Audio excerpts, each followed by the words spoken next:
Hmm? Ah!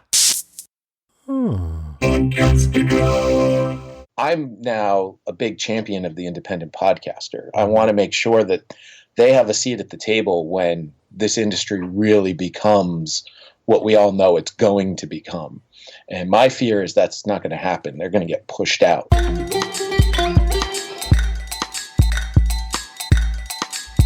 Podcast Junkies 135. I am on the road and I'm recording this from a closet in a hotel in Laguna Beach. I've been on the road the whole week and I thought I'd have some time to record this during my travels, but you know what they say about the best laid plans. So I've got I'm on the road mic, which may explain the difference in sound that you normally hear. But I wanted to get this out. I know that it's already Friday when I'm recording this, so it'll be out a couple of days later. But in case you don't know who I am, I normally don't record intros from closets in hotels. I'm Harry Duran, host of Podcast Junkies. Thank you so much for checking in, and regular listeners.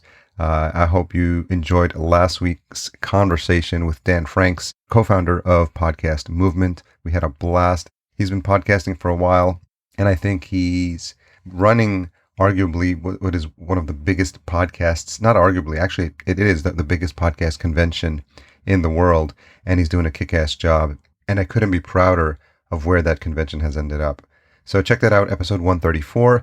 This week we speak to Jay Soderberg. Jay is also known as PodVader, and we do get into where that name came from, but he had his roots in radio broadcasting, and he's been the head of content at BlogTalkRadio since 2014.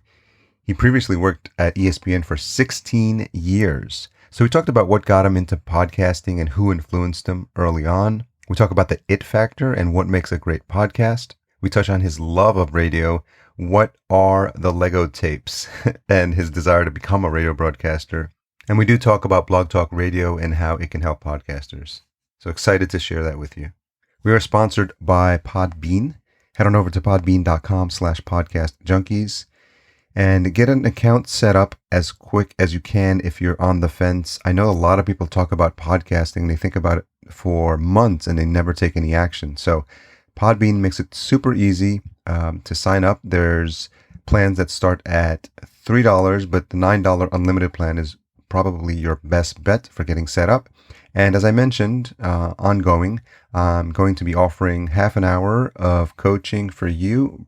And it doesn't have to be specifically about getting the account set up. Anything you have questions about with your podcast launch, I'd be more than happy to spend some time with you and get you moving, because I know I was in your shoes as well, and I don't want there to be any barriers for you to get moving and to make progress on your launch. So for folks that are getting signed up, for the first couple that get back to me that they've used Podbean to set up your hosting account, I'd be more than happy to help you move that along the way. Stay tuned to the end of the show where we have our podcast retention hashtag, and that's my way of seeing who is paying attention. So enjoy my conversation with Jay. Jay Soderberg, let's talk podcasting. Let's talk. So you hit me up on which group was it? It's so many podcasting groups, and you're like, how do I get into this Podcast Junkies thing? Well, I thought it was more like, Ramona Rice was a guest on your show, and then she posted, if you could get on it, you should absolutely. And I went, well, is there a sign up sheet somewhere? I'll sign up. I have no problems with that. Yeah. I get a lot of people reaching out as the show gets more popular. You get the occasional pitches from bookers, and they're like, my client is a master marketer and he can speak about, he's got 3 books and has appeared on 1,000 stages. And I'm like, I guess you haven't listened to the show, because that's not who I have on. And then there's podcasters, and as you might imagine, when I go to podcast conferences, they're like, what's your show about? I interview podcasters. Well, I'm a podcaster. And I'm like, well, I just met you, so I don't know. So it's interesting. But it's listen, that's the position you've put yourself in as the podcast junkie. Yeah. How many podcasts have you listened to? Ooh, hundreds probably at this point. I've listened, there's ones where I still listen to them, obviously, I love them. And there's one, they get the one episode and I'm like, but It just gets harder and harder. And the irony is, as a podcast junkie, I started out listening to a ton, and then I just don't have time now because I have a business now, and I've got to produce this show, and it's just so many things that I'm trying to get into that I now have to have a system for tracking it. And I use this cool tool called Pipedrive for clients, Okay. and then I realized you can create a whole different funnel, and I was like, well, I'm going to create one for my podcast guest potential, so I can just track them, and you can move them along, like reached out, contacted, emailed, booked, in the same way you would do with clients. I used to do it with a tool called Streak for Gmail. It's a plugin for Gmail, and lets you track like a CRM tool, and that's how I was keeping track. But Pipedrive makes it even easier, so it's like a 60-day trial. So, because otherwise, notebook, email, Facebook post, like message, like, oh, didn't you say I could be on the show? Like, Notebook. Yeah, that's one. Here's another one. There's another one under the desk. Oh yeah. So I'm still old school. Yeah, along the lines of to your point of how do I get on the show? My question is, how do I get myself one of those cool PodVader stickers? I wish I had PodVader stickers. This is a notebook my wife found at Big Lots. Okay. And it was on sale on clearance. That's old school. On clearance at Big Lots. First of all, isn't that a oxymoron? Isn't everything at Big Lots already on clearance? You should hold that. I've never done this before. I'm going to try to see if I can take a selfie of you holding that. Oh, that'd be awesome. Oh, there goes the phone that was in there. Actually, I don't have to do a selfie since I'm in it already, so I can just take a picture of perfect. You. Yeah. Well, I'll post that on social media. That's funny. So yeah. Anyway, so it was on clearance. So I have like 5 of these now. She bought like 5 of them. It's great. I mean, fits the brand. Yeah. So that was going to be an eventual question, but you might as well start with that. Where'd the name come from? PodVader. It's not as interesting as a story as I like to make it sound out. It all started back when I met this little green dude who told me use the Force. No, has nothing to do with that. Back when I worked at ESPN, there was a whole system as to how they were starting podcasts, and there were like 4 or 5 of us production guys who were supposed to just be, the monkey in the studio, just hit record, and when it's done, let us know and we'll take care of the rest. And I was like, this seems rather inefficient. Wouldn't it be better if, one of us did all of them? And if that one of them was me who took care of all of the podcasts, that would be a much more efficient process. And then all the rest of us can get to, the other regular day-to-day stuff that's still got to get taken care of. And there was one person who happened to be a boss who agreed with that sentiment. And so he made me the producer in charge of all the podcasts. And then Matthew Berry and Nate Ravitz, who were the hosts of the Fantasy Focus, were like, well, that's not a good enough title. Producer? That's no. And so they were like, we're going to give him something that's geeky, and we're going to make fun of him all the time. Let's call him PodVader. And I was like, oh, you can make it as geeky as you want. I'm going to embrace this, gentlemen. Yeah. There you go. It's been 12 years later, 2005. Wow. I know. Time flies. I know sometimes when we'll get into the details of like, your time at ESPN and now BlogTalkRadio, but do you stop and smell the roses, or just stop and look back and see what this journey has been like, especially for something like the podcasting community, which when you at the time were there doing it, and now it's got to be like, what is going on? Like sometimes you scratch your head. Yes. Can you talk a little bit about that? It's funny because there were so few corporate entities at the time. To me, ESPN was really it. This American Life was there, but NPR wasn't all in on the podcasting thing at that time. It seems to be more of a recent revelation for them.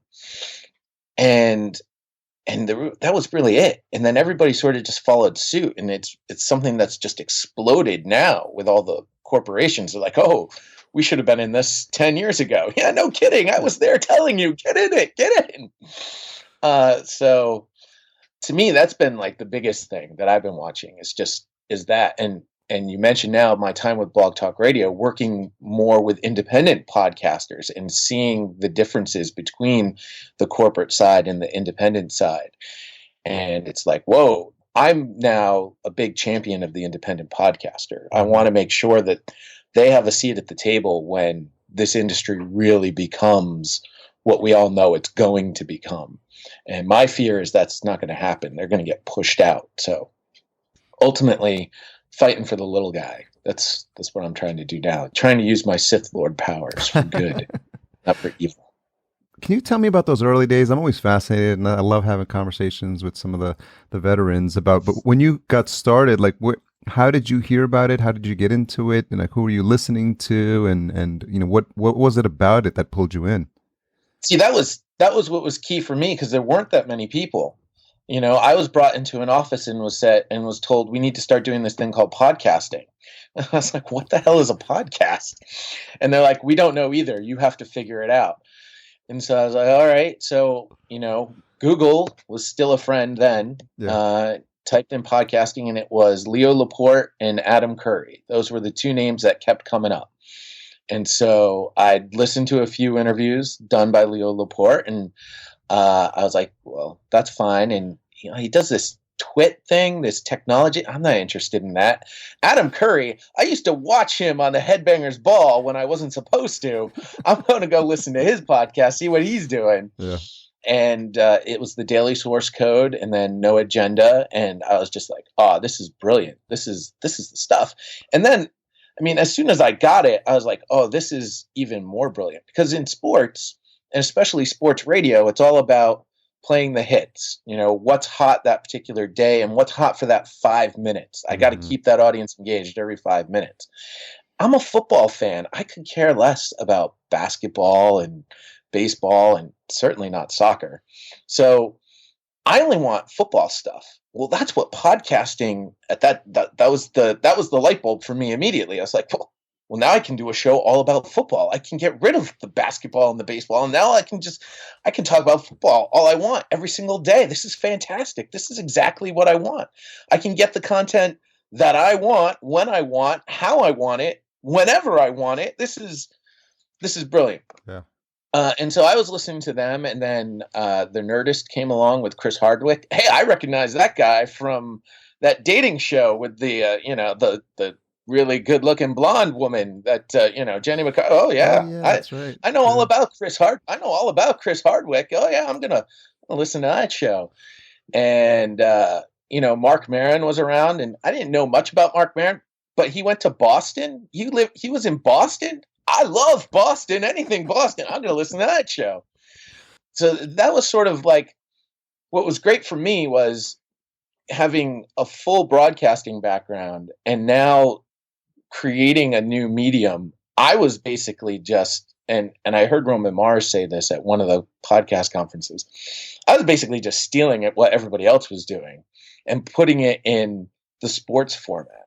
So it wasn't that I was reinventing the wheel, because there really is no reason to reinvent the wheel. Everything about storytelling is done. It's just now a matter of following that formula and knowing how to effectively communicate that formula to an audience is the key towards anything that we do as a medium.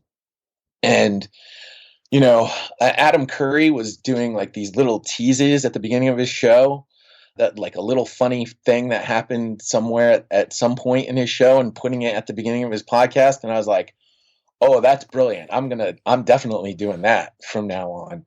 And it just happened that Eric Hutchinson, who's we joke and call him the international recording superstar. He is a rather talented musician, and everyone should check him out at erichutchinson.com. I'll give him a free plug. Why not? Sure. But he created the theme to the Fantasy Focus, and he asked me, what did I need? And I was like, well, listen, if you can give me like a 10-second ramp until you hit the first lyrics of the song, that'd be perfect. Because then I can take a piece of the show, put it in that 10-second ramp up, and now I've got the content of the show with music underneath it. You're going to hit the lyrics. It's going to be great. And sure enough, it worked out perfectly. I'd managed to find some 10 seconds in the podcast and put it in there. And when I didn't have 10 seconds, Eric was kind enough to give me an unproduced version of the song so I could extend the ramp if I needed to. I never shrunk it, knowing Matthew Berry. You can't shrink anything with Matthew Berry. But so that was that part. And of course, learning from Leo was very much into doing host read ads, Yeah. right from the get go. And what we did when the Fantasy Focus launched is there was this product at the time that didn't exist, and Coca-Cola really was pushing it. It was this thing called Coke Zero. I don't know if you've heard of it. Oh yeah. It seems to have taken over the world, but at the time, Coke Zero was just launching, and so Coke was like, "Hey, we have this deal with ESPN. We don't want to push Coke Zero on ESPN, but you have these podcast things. We'd love to do something with that." And we're like, "Sure." And it wasn't written in stone, but our audience got to understanding that the only way they were going to have their emails read and answered on the podcast was if they made some sort of reference to Coke Zero. Oh, wow. And they would come up with all sorts of different ways to incorporate Coke Zero into their emails. Like, Matthew, can you tell me who is going to cut through defenses the same way the smooth, refreshing taste of a Coke Zero going down my throat will? They would come up with all these different ways to incorporate, Coke Zero, and it had absolutely nothing to do with what they were asking, but it was brilliant. And it was one of those things where it was one of the more successful campaigns that we had done at ESPN just because we got that audience interaction. And they didn't even understand that they were contributing to the advertisement. Yeah. Like, they didn't even know that the ad was them. It was a lot of fun. That's so next level. I mean, that because the host read ad, but this is like the listener read ad. And the thing that comes to mind is when on Gimlet, I think that one kid talking about MailChimp, and he's like MailChimp, and he like pronounced it wrong. Right. Of course, it's become the stuff of podcast ad legend now. But this is so fascinating. I wonder, like, where did one listener do it and the rest got the idea, or did you kind of like suggest it? But it, like, how did that start? So with most ads, it started off the exact same way that the advertiser told us to do it. It was like, here's our script, please read it. We want it to be part of one of the segments. We said, you know what, our email segment is unsponsored. It's where we get a lot of listener interaction. The listeners are going to want to be a part of it. So we're going to do this ad at the beginning of the email segment every day. Yeah. And so we did. And Matthew Berry, being Matthew Berry, could never take a script and read the script the way it was given to him. He'd always blame me. He'd be like, well, it's the producer's fault. You apparently wrote this. I did not write this. This was given to me, and I'm handing it to you. I had nothing to do with this. And that also became what was known as Jay's Crappy Promo, accompanied by Crappy Production.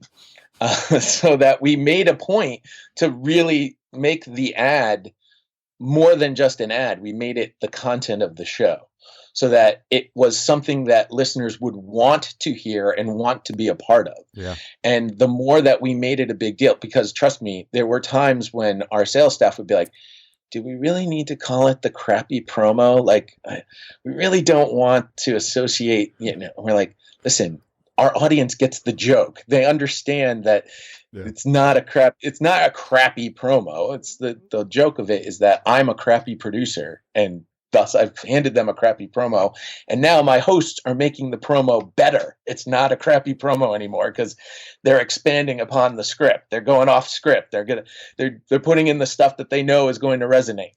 It's self-deprecating. Exactly. It was, I was the Baba Booey to Matthew Berry that, Baba Booey is to Howard Stern. And I'm sure Matthew loves the fact that I just compared him to Howard Stern. But that's what it was. So what was it? What was Matthew's experience with podcasting at the time? None. He didn't have any. His experience, he was extremely inexperienced at that point. He was a blogger. He had done a couple of radio shows. He was a big proponent of trying to get fantasy content, because also at this time, fantasy sports was just starting to become a big deal. It certainly wasn't where it is today. And Matthew was really a lead proponent of that. He was blogging. He had some connections from his Hollywood days of being able to sort of mesh the entertainment side of things with the informational side of fantasy sports. And that was his whole deal. He wanted to make sure, it's a game. Let's have fun with it. Let's not be so serious about it. And so that's the way he approached the podcast and the way he approached everything. And I think the beauty of what he was able to do on the podcast was it gave him the freedom to learn, because he didn't have the technical chops necessarily. I mean, he came from a writing background, so he had an idea of what you need to do to be a performer and to be a presenter, but he didn't really ever do it before. Like I said, he did some radio stuff, and he was just dabbling a little bit in like local television, I believe, at the time. And then he signed the big deal with ESPN, and they had already started doing a podcast. He was signed on as the director of fantasy, and so he came down and he ended up talking with me, because I was just at that time starting to take over the podcast, and we sat down and had a conversation about what it should be. And there were all sorts of tryouts. We mixed and matched co-hosts, and it was funny because Matthew will tell you that's not how it went. I knew all along it was going to be Nate, and I knew Nate was going to be the host of the show, and I was going to be the analyst of the show. No, it's not. Nate and I were very careful not to upset Matthew, and the day we told Matthew that Nate was going to be the host of the show, because Matthew was the lead dog, and Nate and I had sat down and had a conversation. I was like, listen, you are a much better driver of this bus than Matthew is, and you do a great job of getting out of Matthew what we need as information. I want to make you the driver of the show and Matthew as sort of the second dog, but he's obviously not a second dog. He's the big dog. And Nate was like, that's how we have to present it to him. We're putting him in a position where we're actually going to highlight him a little bit more. We're going to make him a stronger presence. But yeah, Matthew will tell you that's not the way the story goes at all. Well, it's interesting because you have this perspective. Can you talk a little bit about this dynamic? There's a lot of people listening that have shows with two hosts and are maybe thinking of starting one. And when you listen to one where they just seem to riff off each other so wonderfully, like the timing, it's like a Bing Crosby, Bob Hope thing. I'm dating myself with that reference too, but but just like, there's synergy that's going on. And just like talk about that a little bit, how important that is, and how you find that, and what you did there to see who had what roles in the show is really important. It's that it thing, it that can never be defined, but it when you hear it. And that's really what my job as the producer is to make sure that it was happening on a daily basis. And for me, it's extremely important to have that chemistry. The best podcasts are always the ones that I feel like I'm just sitting down at the end of the bar and I hear two other people having a regular conversation, but I feel like I'm a part of it. Yeah. And I'm not there, and I'm not even sitting next to them, but everything that they're talking about, I feel like they're talking with me. Like I'm right there with them. Those are the best podcasts. I also like to say podcasts have the 3 E's. They're educational, they're emotional, and oh my God, I can't believe I forget the third. I always forget the third E.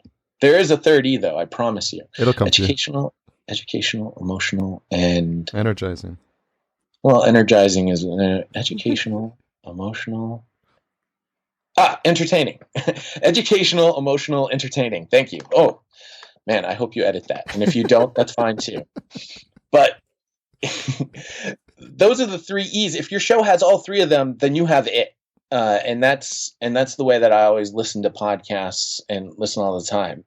I'm always listening for the it factor. I was talking with another podcaster just last week, and their show is in a car.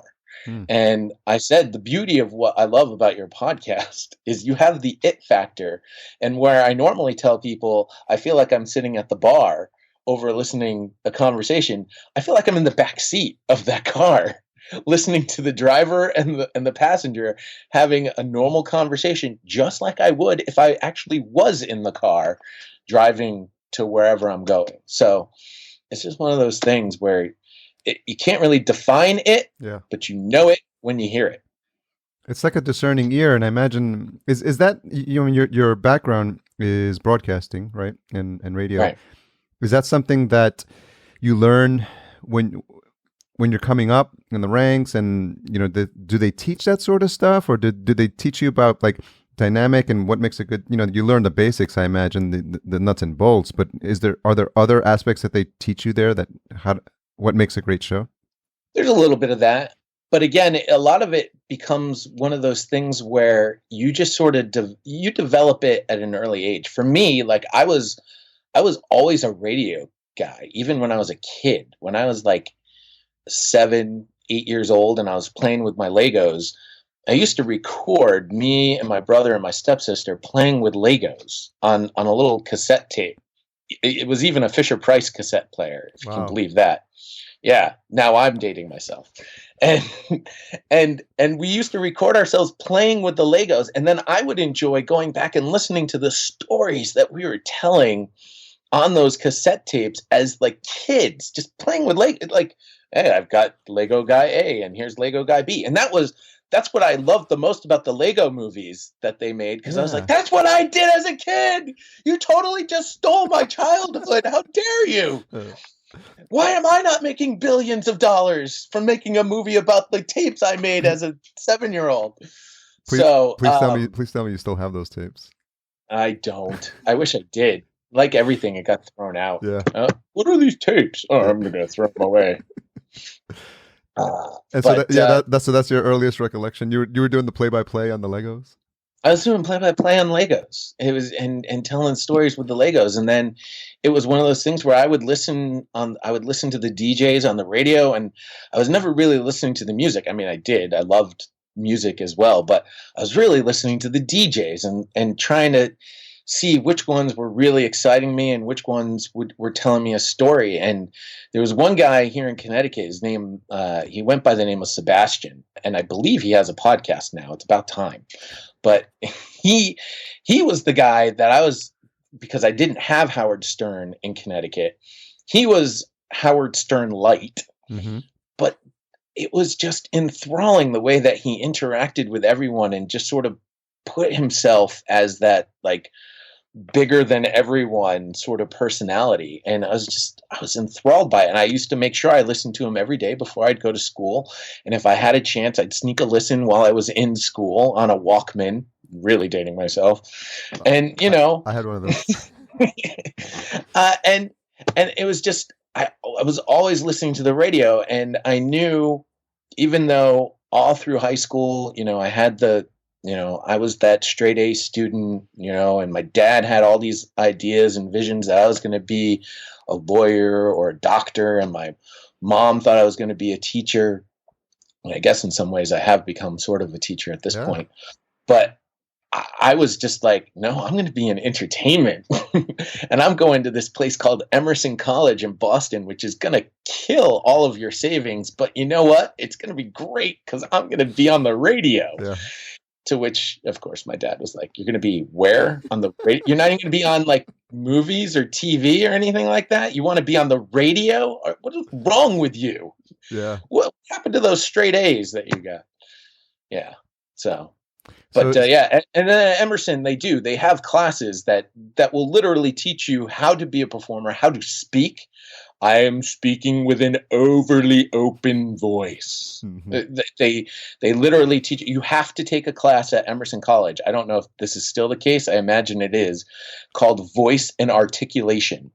And you have to pass the class to stay at the college. And it's like a freshman requirement. It's the most ridiculous class you will ever spend an hour a week or however many hours class time was. So that's interesting. Do we have Emerson College to blame for all the overly enunciating radio voices on drive time radio?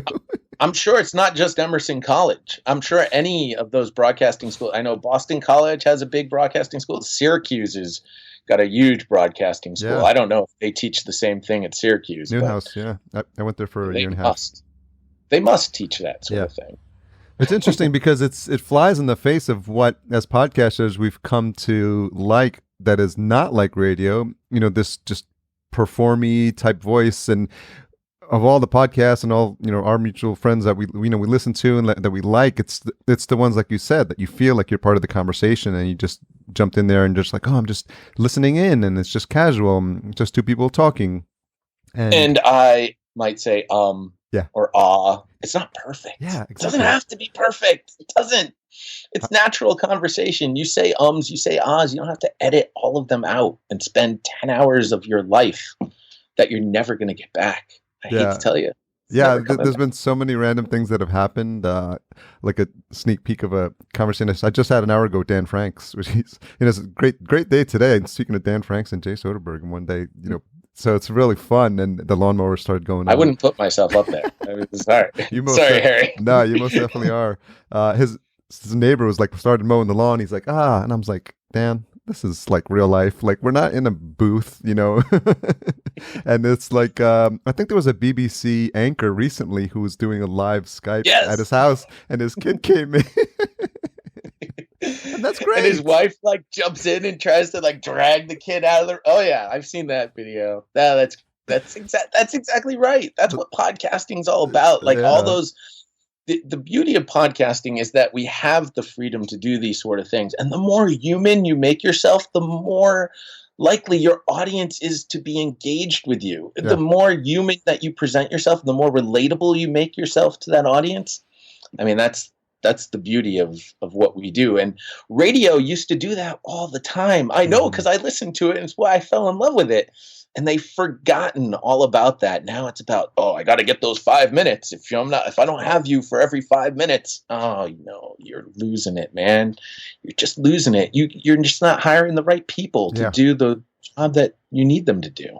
There was a moment, I think, and I don't know if they've since changed, where they saw podcasting as a threat. Rob Walsh mentioned this on the recent episode of The Feed, where companies do that SWOT analysis: strengths, weaknesses, opportunities, and threats. And they said for the longest time, radio's been placing podcasting in the threats box, which I imagine is like, who is this upstart? And there's probably been people in radio, and I count you among those people, that got it, early on, and saw that there was a way that they could coexist. There absolutely is a way that they can coexist, because to me, podcasting is what radio was originally. There's a lot of things that I believe are going to happen as a podcasting industry as more and more technology and awareness comes about. My biggest thing that I believe are the audio dramas. So while we experience a lot of listens to, for lack of a better phrase, and I don't believe in this, the two guys in their mom's basement sort of talking to each other. We have a lot of those podcasts.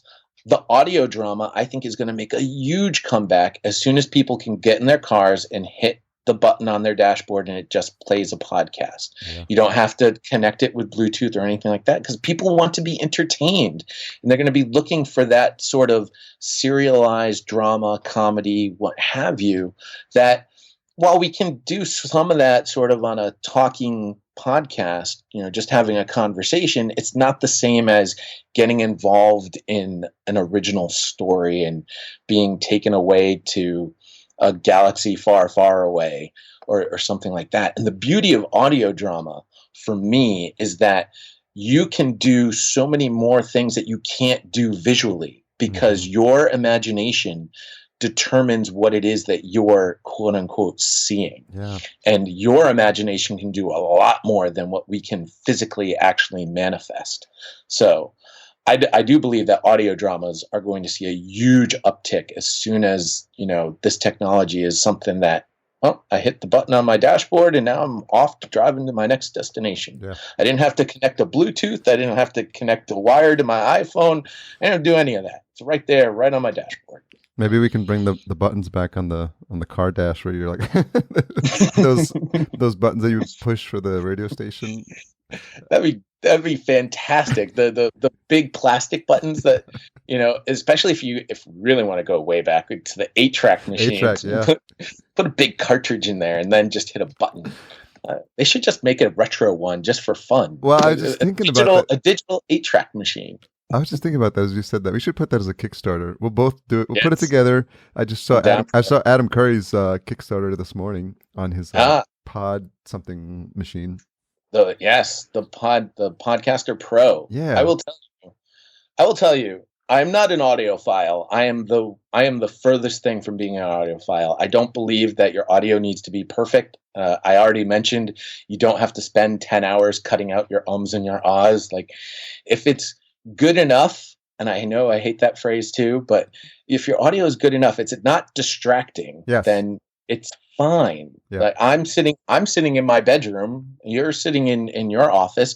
I do not have audio panels all over Mm-hmm. my room to deaden the sound, but I believe I sound pretty decent, You do? especially, I'm on a Blue Yeti microphone, but I mean, Yeah. it drives me crazy. But that said, Adam's device is super cool, and I totally endorse it. It's a little pricey. Yeah. It's like $500, but it's worth it, especially if you're looking to get a more studio-like sound. If you want your sound to get closer to that of what you hear on This American Life Mm-hmm. or the Gimlet podcasts or any of those type of shows, this device is absolutely going to help you do that. And Another free plug. it's interesting because I saw it when I started scrolling down. I saw a lot of podcasting friends of ours who have their limited edition. There's like the John Lee Dumas version, and then there's like a couple of others. I thought that was funny, but then I thought, well, why don't I? What I was, I need a contact to Adam Curry because I want to offer a Podcast Junkies yellow one. So instead of a Yes. black box, it would be like a super like this bright yellow that I'm wearing now. Focusrite can have their signature red one. Why can't we do a signature yellow?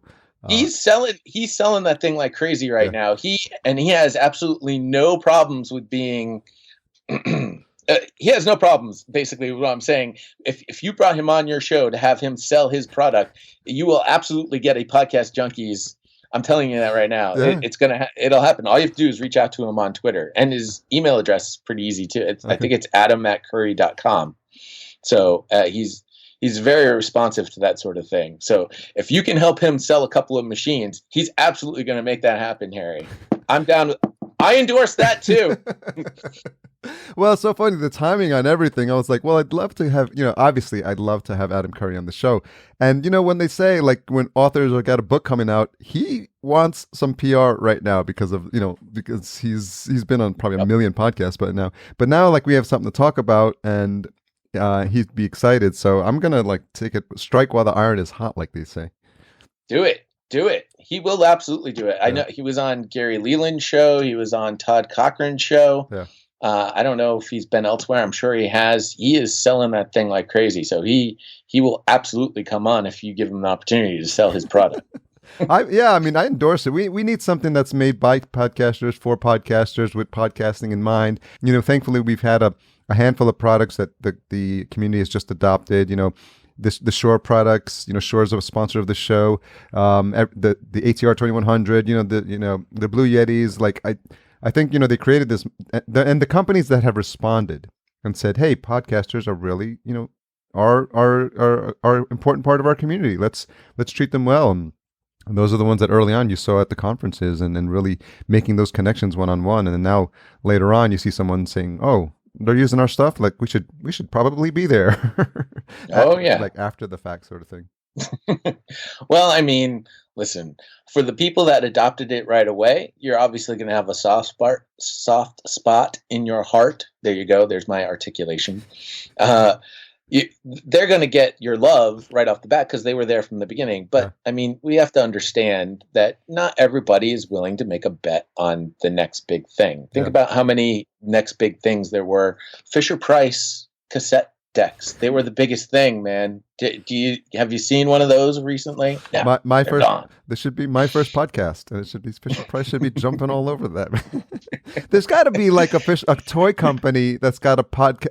We got to look this up now. There's got to be a Hasbro or something that they're like, oh, my first podcast, and it's like Susie Bake Off Oven, like whatever it is. Like you want to get them early on. My first fireman.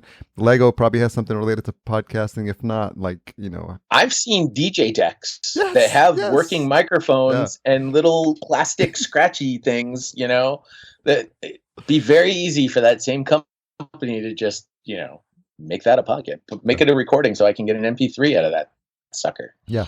Oh yeah.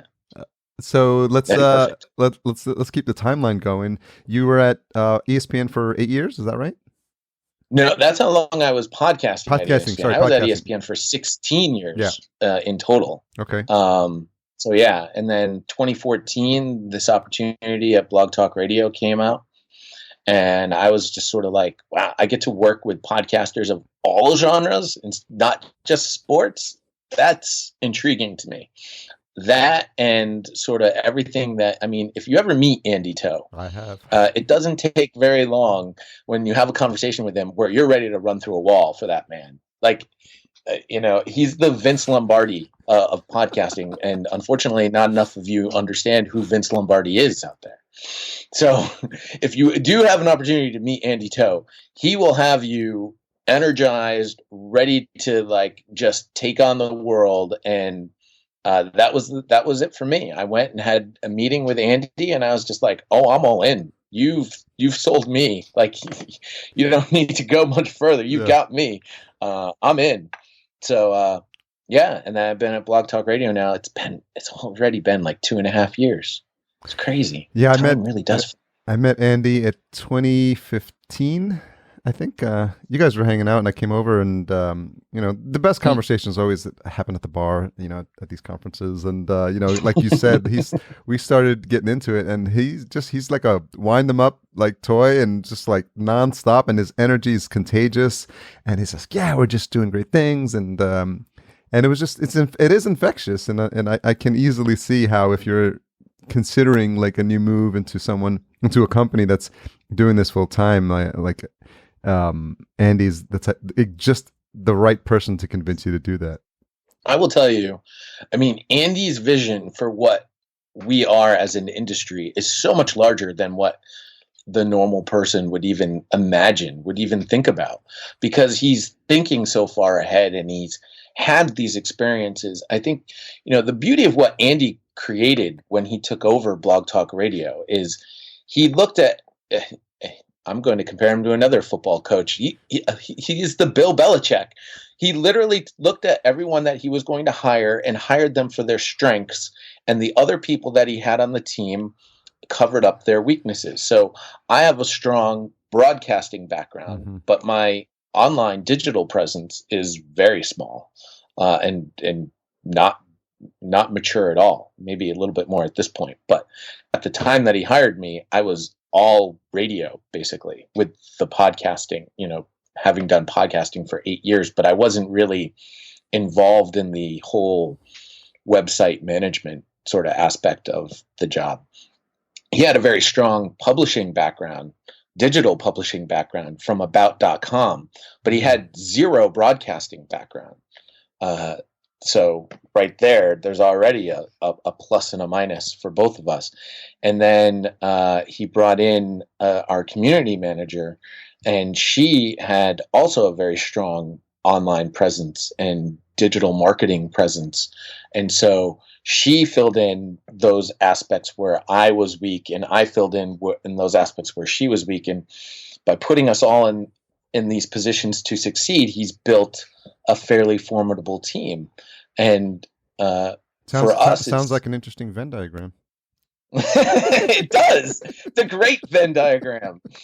So for us, it's just a matter of staying strong and continuing to work and learn from one another, and improving where we have our weaknesses, but understanding too that our strengths lie where they do with the different people, and allowing those people to sort of succeed at those particular strengths, I think is key to building any sort of business. And Andy is obviously very good at that.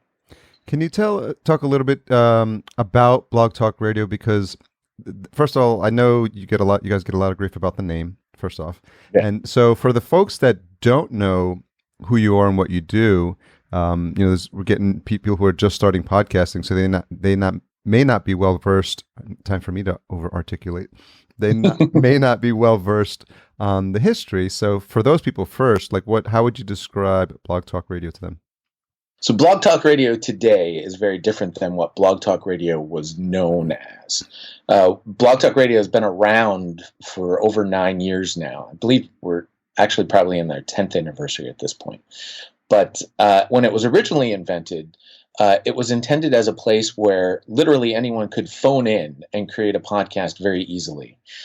And I over-accentuate the word phone because that's exactly the kind of sound that you were getting from the online studio available at BlogTalkRadio. That's obviously, at the time that it was invented, it was great.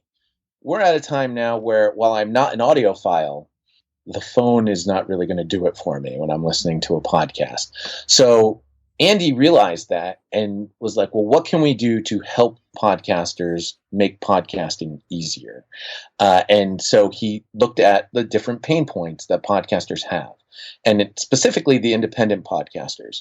So monetization is one of those. It's like, how can I help podcasters of any size acquire monetization for their shows? Dynamic ad insertion. It works across the board, whether you have 0 listens or you have 1 million listens. The beauty of what a dynamic ad system will do is it's going to scale with your show. Your revenues are going to be directly related to the size of your audience. So if you have a smaller show, no, you're not going to make thousands of dollars, but you're going to make some money where you don't necessarily have any avenues to make any money. Yeah. Oh, and by the way, you're going to have advertisers of the likes of Geico, Home Depot, McDonald's, Burger King. You're never going to sit down with the bigger podcasters aren't going to sit down with those particular advertisers because they're not delivering the amount of audience that those advertisers want. So the beauty of the system that was developed by Andy was that it's all based on his experiences in the digital publishing world. And he's seen how advertising has worked in the digital publishing world and how it matured. And he's bringing those same sensibilities to podcasting, so that while right now the CPMs might be low for those ads, from those particular companies, we need to get them to get into podcasting right now. Mm-hmm. And they're not. And so we get them in, we get them hooked. And then when we get to a point where we're selling out our available inventory, the companies are going to start bidding against one another. And when we start getting that competition, those CPMs are going to rise. And then we'll be at a point where we'll be able to set a value for our podcasts. We as an industry are not at a point where we can set the value of our podcasts. And I think that's something that is grossly exaggerated in the podcasting world. It's, well, I have a very dedicated audience that's going to listen to my show and I'm delivering to a very specific niche. Yes, you do. I totally believe that you do. And I know that you do. But I also know that Home Depot doesn't give about your small dedicated audience. And the key word there is small, because that's just literally the way that it is. And while we would love to explain that point to a Home Depot even more, we are not going to get there until they actually see the results. And if we can start showing them results, that's when they're going to start buying in at bigger dollars. So that's part one. Part two, host-read ads are also great because there are some companies out there. Hi, have you slept on a Casper's mattress today? That have bought into the power of podcasting and have bought into the power of your very dedicated small audience. Yeah. But wait, your small audience is only relative in terms of small, because if you only have like 100 listeners to your show, I'm sorry. I don't have the time to talk to you today. However, if I had, let's say, 1,100 listen shows, mm-hmm. Perhaps now I can talk to you. Perhaps now you're intriguing me. Oh, and by the way, for that podcaster, if you run this advertisement, it's probably going to be baked into the content of your podcast and live for the life of your show. Harry, when's the first time you did a podcast? April 2014. 2014. That podcast is still, I can go and listen to that podcast right now, right? Yes. Guess what? If Casper's Mattresses came to you and advertised on your very first podcast, They paid you for 30 days of its existence, but it's now 3 years later. And people are still listening to that podcast because they can. You're not getting paid for those listens anymore. The beauty of dynamic advertising is that those ads, when those campaigns come to an end, they're going to be taken out and they're going to be replaced with new ads constantly and consistently. Now you're building a stream of revenue off the long tail of your show. And that's where the beauty of dynamic ads really comes into play, because there's a lot of podcasters out there that have very long tails. Now, people like me who do a sports podcast, my long tail isn't very long. Yeah. It's very short. It's not evergreen content.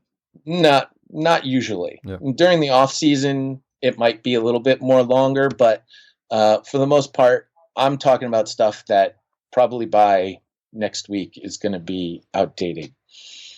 Still, I don't know when I'm going to have that one guest on my show that's going to say something like, "Oh, dude, I smoke pot like 10 times a day." Like, if I ever had that moment where an athlete came on and admitted to that sort of thing, my listens are going to go sky high through the roof. Yeah. Not to use the pun, but if I had Casper's mattresses and they paid me a flat fee, well, I don't benefit from having that huge amount of listens to that particular podcast. Mm-hmm. With our dynamic ads, because it's all based on my audience size, that spike is now going to be accounted for. So there's another benefit to the monetization thing. So now, all right, we're helping podcasters monetize, but we also understand that podcasters would make more money if their audiences are larger. So how do we help podcasters grow? Well, first, we make it easy for them to be as platform agnostic as they possibly can. That's a phrase I stole from ESPN. I didn't make that. And being platform agnostic is great, but make sure that you understand that the platforms that you're on are going to help you ultimately in your goals. Mm-hmm. So Google Play, everyone was really excited about Google Play. Oh, Google Play is going to come and they're going to help us out. They're going to get us on Android devices. And then they go and they cache your RSS feed and they rebroadcast the recorded version of your show. So no matter what hosting platform you're on, the most number of listens you get from Google Play is one. That's it. You only get one listen from Google Play, people. So stop promoting Google Play because they're not helping you. They're not helping you until Google Play, and again, pardon the pun, wants to play nicely with all of us podcasters. Stop promoting their platform. I know you all hate iTunes. iTunes doesn't give us as much information as we'd love to get from them. But you know what they do? They give us enough information. They give us plenty of information for us to work off of. And they certainly give us more information than one. Yeah. And so not everyone owns an iPhone, so you got to make sure that you're on the other platforms, and you got to make sure that whatever player that you're using or whatever website that you're on is as mobile friendly as it possibly can be. So on the last piece on the Blog Talk Radio part, like when I know that you can do the dynamic ad insertion, but is there also an opportunity to do a host read for some of those companies, or are you starting to move down that path? We're trying to open those doors for sure, but we do both pre-recorded and host-read ads. Okay. It's a combination of the two. It's not an either-or type of situation because you want to have the most opportunity to monetize your show. We want you to make as much money as you possibly can. We don't interfere with your own acquisition of advertisers. If you acquire advertisers on your own, you keep 100% of that revenue. You did it of your own hard work and effort. Congratulations. You know, look at what we provide you as added value. So as we continue to mature and we continue to learn from our own mistakes and continue to learn from just the natural evolution of the industry, we'll provide those for our podcasters. And in terms of helping podcasters grow, understanding that we have a system that targets the listener that's requesting the podcast. So as a very simplistic example, if I'm on the internet and I'm searching for home improvement items and then I go and request a Blog Talk Radio podcast to listen to, there's a very high probability I'm going to hear Home Depot ads on that particular podcast, even if it happens to be organic gardening. Yeah, I don't know. I'm just making something up that doesn't necessarily fit with Home Depot. That's the way that our system works. Well, hey, we have this tool that works great for advertisers. We have these podcasters that are looking for audiences. oh, let's marry the two. So now we're starting to use our dynamic ad system for podcasters as well, using those same tools that we're using for advertisers to help the podcasters and target those audiences, across our platform that would be interested in listening to their type of show. And because they're already listening to a podcast, we've learned from the infinite dial studies that have been presented that a podcaster that's listening, the listener listening to a podcast is more likely to listen to another podcast. This is a beautiful marketing tool as well.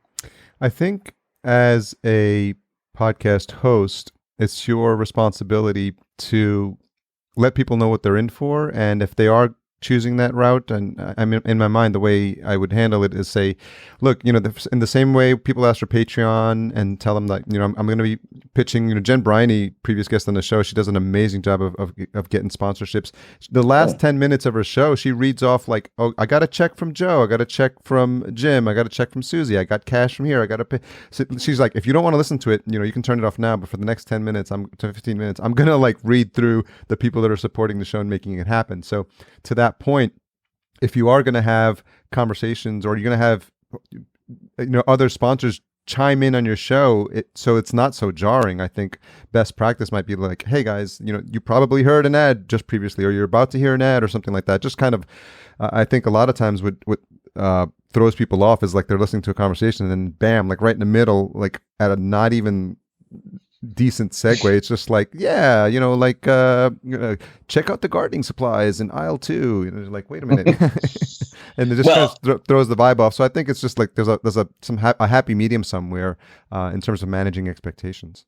Well, and that's true. It is totally up to the host to make sure that doesn't happen. And that's why we give the control over where those ad placements are to the podcaster.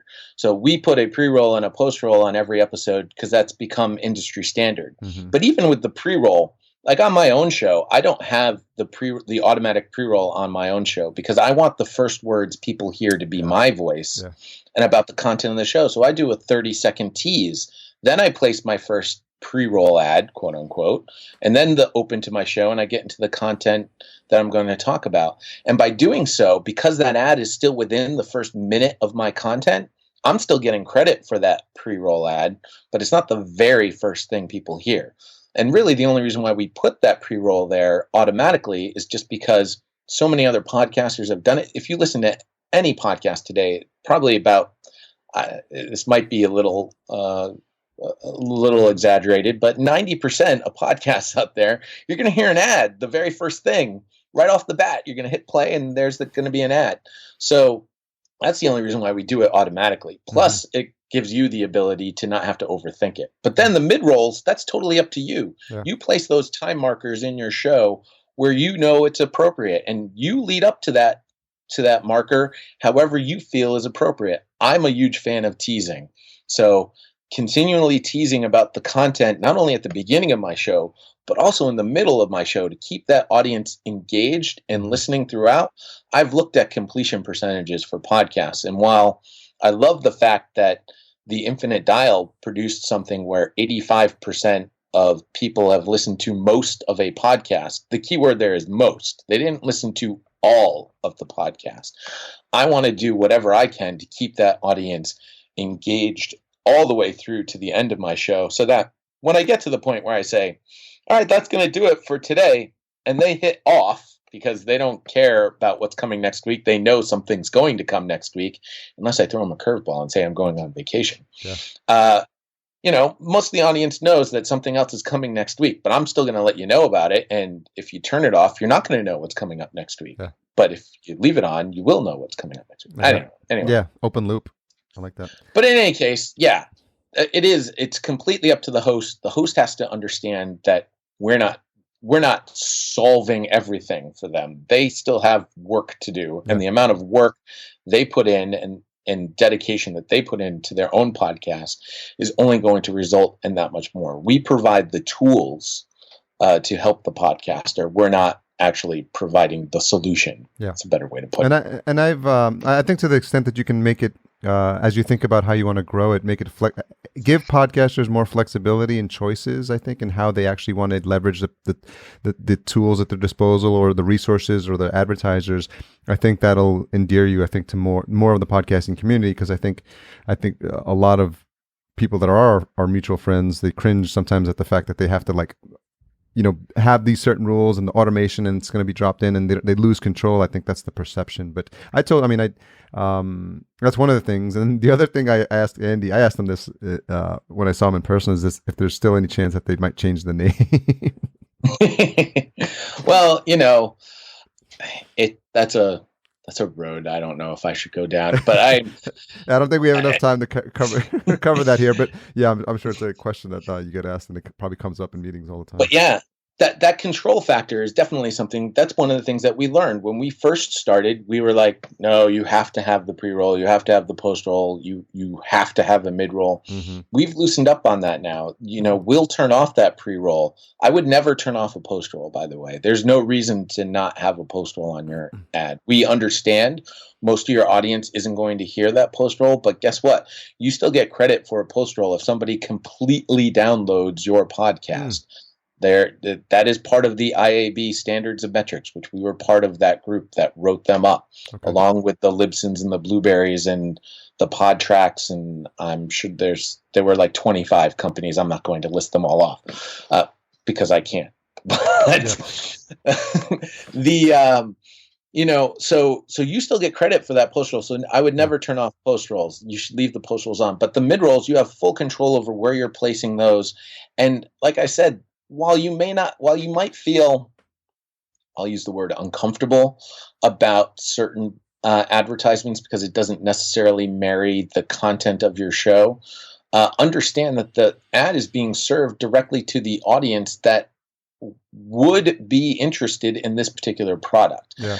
And that information is being gleaned off of that particular person's IP address. So there's a lot of information that's on the internet and it does sound a little big brothery, but it works. And that's the beauty of it. One of the things I've seen in the 3 years I've been at Blog Talk Radio, none of the 750 podcasters that have joined since I've been a part of Blog Talk Radio have lost any audience because of the advertisements.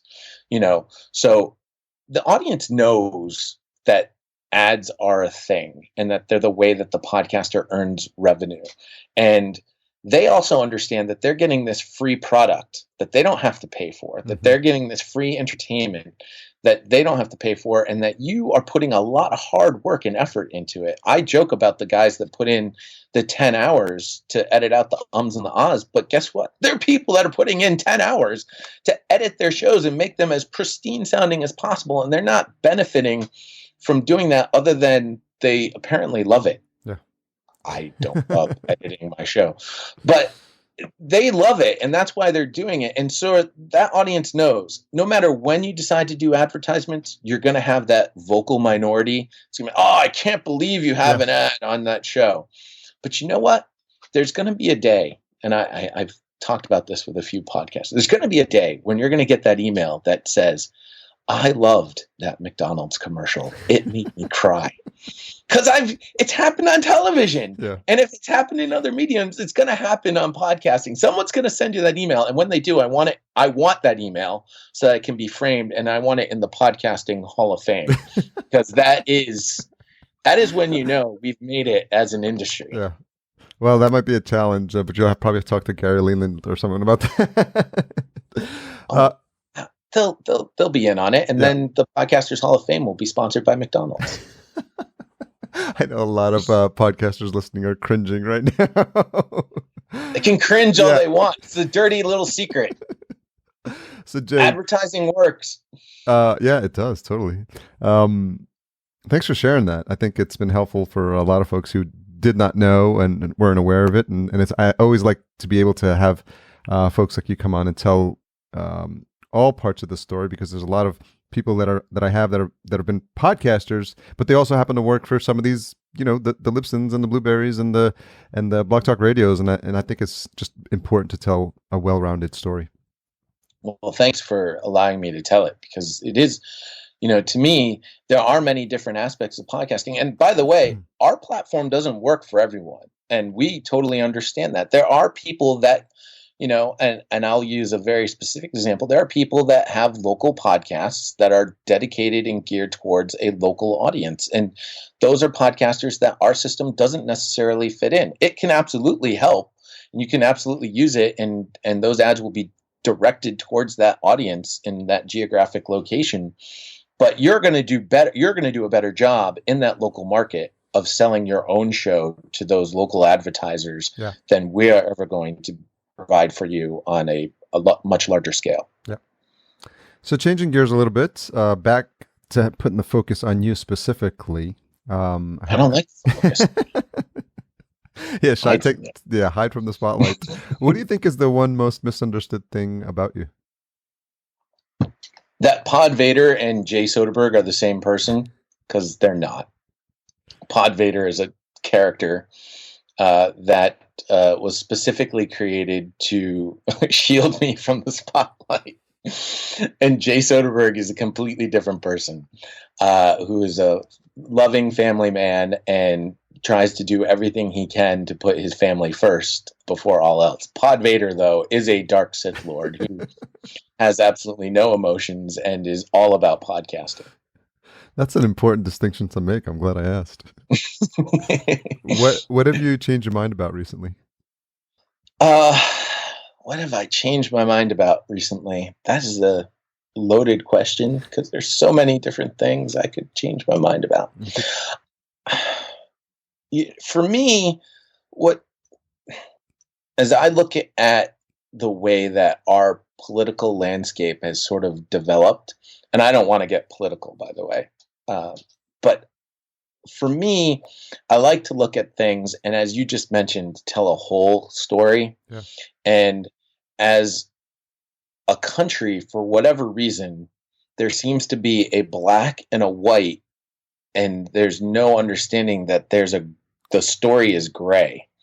And until we get to a point where more people are sort of listening to the other story and understanding that point of view and perspective, and then can understand their own point of view and perspective and blend it together to get the right result, we're going to continue down this unfortunate path of, well, you're wrong. No, you're wrong. No, you're wrong. No, you're wrong.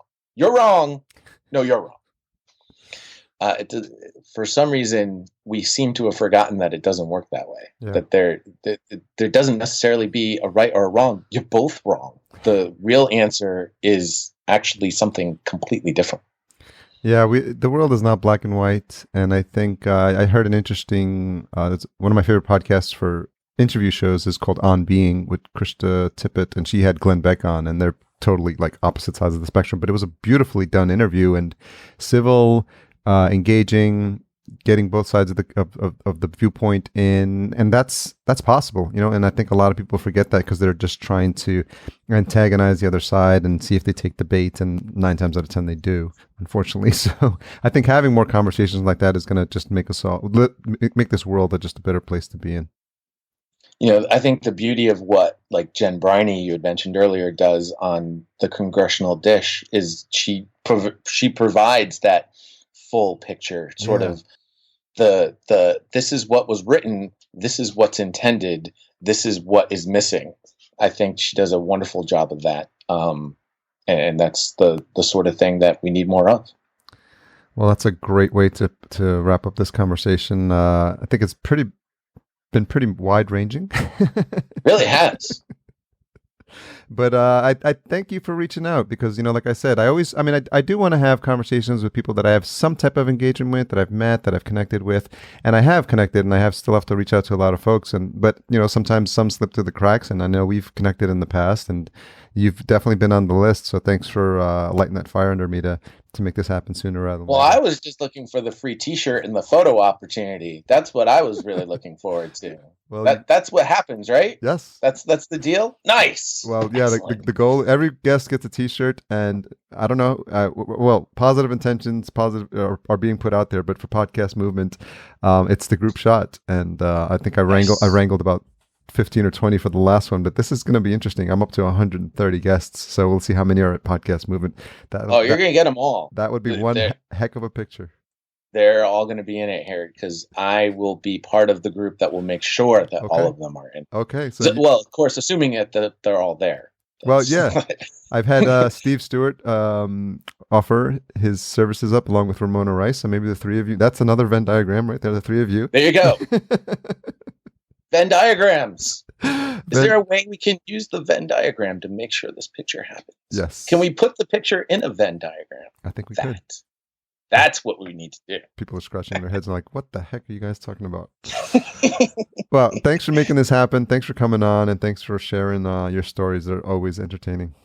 Harry, in all seriousness, thanks for having me on. Thanks for doing what you do, because I think what you're doing, providing that full story, is something that's important to the podcasting landscape. And, of course, just your enthusiasm for podcasting in and of itself is something that we need more of out there. So people, go out there and enjoy your podcasts and tell other people about them and share them with more people, because as Tom Webster will tell us, not enough of us know about them yet. Yeah. Amen, brother. All right. Have a fantastic weekend. You too.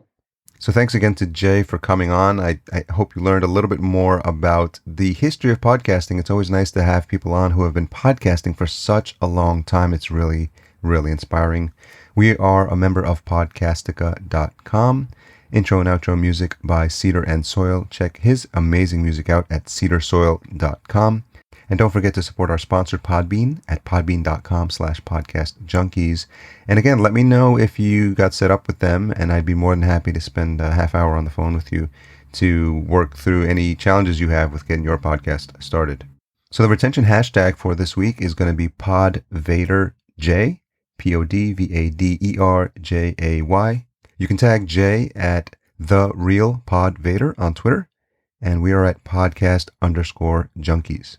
If you haven't downloaded my free PDF, it's at podcastjunkies.com.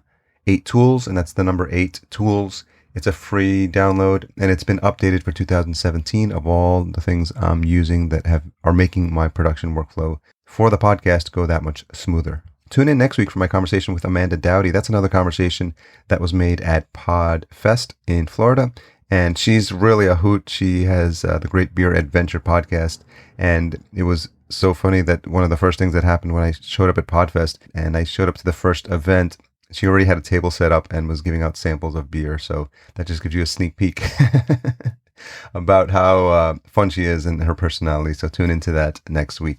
Thanks again for all you do to support the show. Let people know about the show whenever possible and have them subscribe, or you just grab their phone and just subscribe to Podcast Junkies on their behalf, and they'll be eternally grateful to you. Love you guys. Talk to you next week.